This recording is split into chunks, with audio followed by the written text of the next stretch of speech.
A builder I know spent 11 years telling his customers that engineered wood was the cheap option. Then he ripped out a 20-year-old engineered floor to replace it with solid oak and found the engineered boards were in better condition than the joists underneath them. That job changed how he thinks about timber. And by the end of this video, it might change how you think about it too. If you spent any time around building sites, joinery workshops, or restoration projects in the UK over the last few years, you'll have noticed something. Engineered wood is back. Not as a budget substitute hiding behind a solid wood name SRR, but as a genuine first choice for flooring, staircases, worktops, and structural timber. And it's not just builders who need to understand this shift. If you restore furniture, repair floors, or work on old properties, you're going to run into engineered wood more and more often. Knowing how it's made, how it fails, and how to repair it properly is quickly becoming as important as knowing how to work with solid oak or pine. So today we're going to walk through exactly why this shift is happening, what's actually inside engineered wood, how to spot damage and wear in it, and AORO, because this is Timbermaster UK AORO, how to repair and restore it when things go wrong.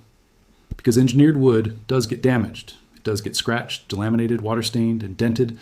And when it does, most people panic and think the whole floor or worktop needs ripping out. It usually doesn't. For a long time, engineered wood carried a bit of a stigma in the UK trade. Older builders remember cheap laminate flooring from the 1990s and early 2000s that looked like wood in a photograph, but felt like plastic underfoot and fell apart the moment water got near it. That memory stuck. Even now, some customers will hear the word engineered and immediately assume it means fake or inferior. But here's the thing that gets lost in that assumption. Engineered wood today is not the same product it was 25 years ago. Modern engineered wood has a real solid timber veneer on top. Often oak, walnut, or ash, bonded to layers of high-quality plywood or high-density fiberboard underneath. It is genuine wood. It's just constructed differently to solid timber, and that construction gives it advantages that solid wood simply doesn't have. The core issue with solid wood, especially in British homes, is moisture. Britain's climate is damp for a good chunk of the year and dry when the heating comes on in winter. Solid wood expands and contracts with humidity changes, and over enough cycles, that movement causes gaps, cupping, and cracking. Builders have watched beautiful solid oak floors develop hairline gaps between boards within a single winter because the house's heating system dried the air out too quickly. Engineered wood was designed specifically to solve this. The cross-layered core resists that expansion and contraction far better than a single piece of solid timber. That's the real reason builders are coming back to it. Not because it's cheaper, though it often is, but because it's more dimensionally stable in exactly the kind of conditions British homes create. A typical engineered wood board has three main components. On top, you've got the wear layer, a real veneer of solid hardwood, usually between 0.5 millimeter and 6 millimeters thick, depending on the quality of the product. This is the layer you see, walk on, and eventually sand when it needs refinishing. Underneath that sits the core, which is usually made from cross-layered plywood or high-density fiberboard. This is where the stability comes from. The layers run in alternating directions, similar to how plywood is built, so that if one layer wants to expand, the layer beneath it resists that movement in a different direction. It's a bit like how a woven fabric holds its shape better than a single thread. At the bottom, there's usually a backing layer, sometimes another veneer, that balances the board and stops it warping. Why does this matter for restoration work? Because how you repair engineered wood depends entirely on understanding these layers. Sand too aggressively and you can go straight through the wear layer into the core, and at that point, you can't sand it again. The veneer is simply gone. This is the single biggest mistake people make when refinishing engineered floors, and we'll cover exactly how to avoid it shortly. Before you repair anything, you need to properly understand what you're looking at. Engineered wood tends to fail in a handful of specific, recognizable ways, and each one needs a different approach. Surface, scratches, and scuffs are the most common issue, especially on flooring. These sit in the wear layer, and if the veneer is thick enough, can usually be sanded out and refinished without much drama. Delamination is more serious. This is when the layers of the board start to separate, often at the edges or corners. You'll usually see or feel a slight lifting, or hear a hollow, crackling sound when you walk over the area. Delamination is almost always caused by water getting into the joints or seams, so if you find it, check nearby for a moisture source before you repair it. Otherwise, you'll be fixing the same spot again in a year. Water damage and cupping. Shows up as boards that have started to bow upward at the edges, or dark staining along the seams. Engineered wood resists moisture better than solid timber, but it isn't waterproof, and standing water from a leaking appliance, a burst pipe, or even a poorly sealed bathroom threshold $80 will eventually get in through the joints. Dents and impact damage happen from dropped tools, moved furniture, or heavy foot traffic. Because the wear layer is thinner than solid wood, a dent that would be minor on a solid oak floor can sometimes compress the veneer enough to show white or crushed fibers. Color fading and UV damage is common near windows in conservatories, where sunlight bleaches the top layer unevenly compared to the rest of the room. Worn-through veneer is the most serious surface issue. This is where previous sanding, or simply decades of wear, has gone through the top layer entirely, exposing the core beneath. Once this happens, that section can't be sanded and refinished like the rest of the board. It has to be treated differently, which we'll get to. Take your time on this inspection stage. A 5-minute walk around a floor with a torch held at a low angle, so shadows show up every scratch and dip, will tell you more than a quick glance ever will. Now let's get into the actual work, step by step, the way you genuinely approach a real engineered wood restoration job. Before you do anything else, clean the surface thoroughly. Use a wood-safe cleaner, never anything ammonia-based or overly acidic, since these can strip finishes unevenly and stain certain veneers. A microfiber mop with a small amount of pH-neutral wood floor cleaner is usually all you need.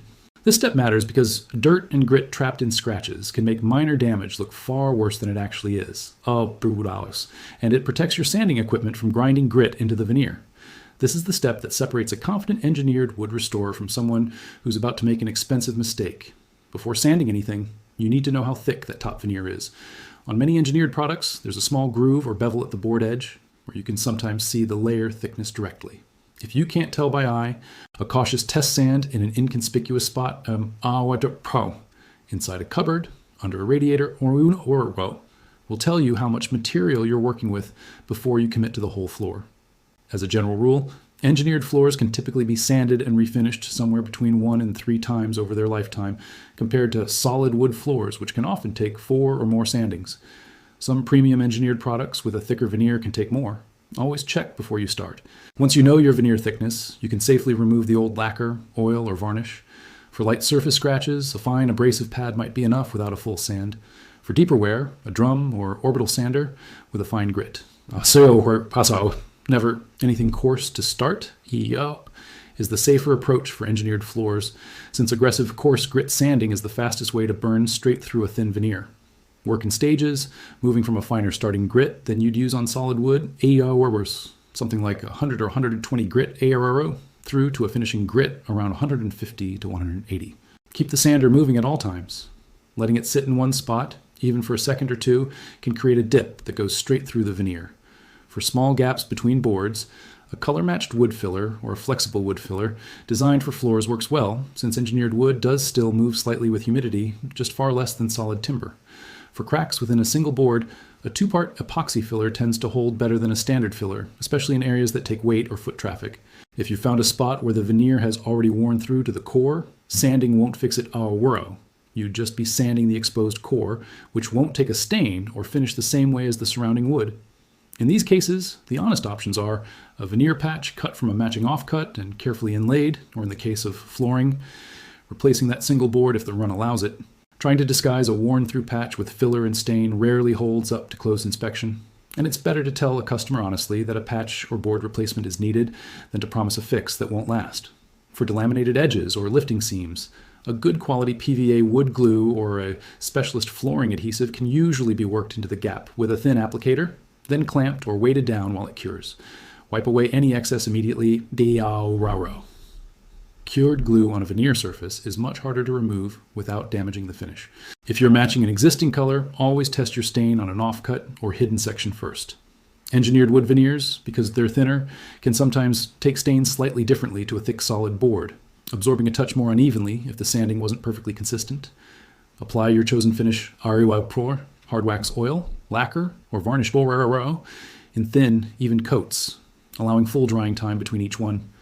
2 to 3 thin coats will always outperform 1 thick coat, both in appearance and durability. Once fully cured, a light buff with a soft cloth or floor polisher brings out the final shine and blends any repaired sections into the surrounding surface.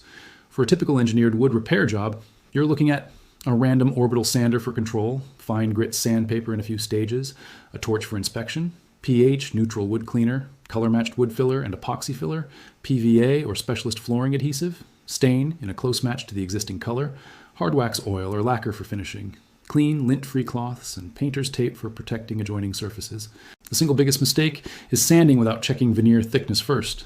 It's an easy step to skip when you're in a hurry, and it's the one that turns a straightforward refinish into a full board replacement job. The second most common mistake is using the wrong cleaning products, especially steam mops, which force moisture directly into the seams between boards and can trigger delamination that wasn't there before. Third, people often ignore the source of water damage and simply repair the visible symptom. If a leak caused the original damage and it isn't fixed, the repair won't last. For gluing, a standard PVA wood glue works well for most gap and seam repairs, but for structural joints or anywhere under real load, a two-part epoxy gives a stronger, more water-resistant bond. When it comes to sanding grit, always start finer than you think you need to on engineered wood. You can always go over an area again with the same grit, but you cannot undo a pass that's gone too deep. For finishes, hard wax oils tend to be more forgiving for spot repairs than full lacquer systems, since they can often be reapplied to a small area without leaving a visible line, whereas lacquer usually needs a full room recoat to look even. And for indoor versus outdoor use, engineered wood is, generally speaking, an indoor product. Even the most moisture-resistant engineered boards aren't designed for direct weather exposure the way properly treated solid timber decking is. If a customer wants an outdoor application, that's a conversation worth having early, not after the wood's already down.